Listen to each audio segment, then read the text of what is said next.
তিনি নিজে বলেছেন যে তিনি শামীম হোসেন পাটোয়ারিকে দলে দেখতে চান। থার্ড ম্যাচে আমরা দলে কিছু পরিবর্তন, কিছু এক্সপেরিমেন্ট, কমিটির একটা এখতিয়ার আছে। আয়ারল্যান্ডের সঙ্গে আমাদের টি-20 সিরিজ, এই সময় আসলে আমাদের মূল ফোকাসটা মাঠে এবং খেলার মধ্যেই সীমাবদ্ধ থাকা উচিত।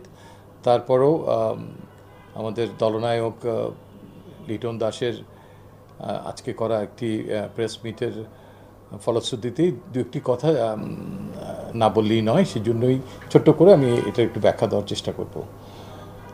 ইনফ্যাক্ট আয়ারল্যান্ডের সঙ্গে এই টি-20 দলটা ঘোষণা করার আগে আমরাও কোচ এবং ক্যাপ্টেনের সঙ্গে খুব সংক্ষিপ্ত একটা বৈঠক করেছি।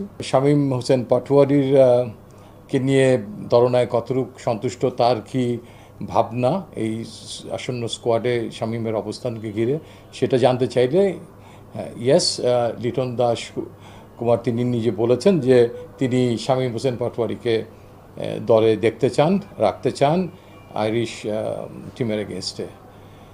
তো এক্ষেত্রে তার সুস্পষ্ট মতামত আমরা পেয়ে যাই এবং তিনি এও জানান যে এই বিষয় নিয়ে তার হেড কোচের সঙ্গে তার আলাপ হয়েছে এবং হেড কোচও চান যে সাম্প্রতিক যে সিরিজে ওয়েস্ট ইন্ডিজের সঙ্গে যে ব্যাটিং লাইন আপটা খেলেছে তাদের সবাইকে দলে দেখতে চান। আমি এবং হাসিবুল হোসেন শান্ত পরবর্তী পর্যায়ে আমাদের নিজেদের মধ্যে আলোচনা করে এই যে সিদ্ধান্ত নেই, সেই সিদ্ধান্তের আলোকে শামীম হোসেন পাটোয়ারি দলে সুযোগ পায় না এবং আমরা দুটো ম্যাচকে লক্ষ্য করে আমরা দলটা দিই। যে আমাদের একটা ইচ্ছা ছিল যে এই দুটো ম্যাচে যদি আমরা আমাদের সিরিজ জয়টা সুনিশ্চিত হয়ে যায়, তাহলে আমাদের থার্ড ম্যাচে আমরা দলে কিছু পরিবর্তন, কিছু এক্সপেরিমেন্ট এবং যারা বাদ পড়েছে তাদের সবাইকে আবার একটা দলে প্রথম একাদশে সুযোগ দিতে পারি। আমাদের নিয়ম মোতাবেক আমাদের দলটা ক্রিকেট অপারেশনসের মাধ্যমে বোর্ডের অনুমোদন নিয়েই ঘোষিত হয়। সিলেকশন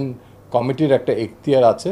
সিলেকশন কমিটি সবসময় দলনায়ক এবং কোচের সঙ্গে একই সহাবস্থানে সময় নাও থাকতে পারে কোনো খেলোয়াড়ের ব্যাপারে এবং সেখানে কোনো অনুমতি নেওয়ারও প্রয়োজন নেই। আমরা we are accountable to the board.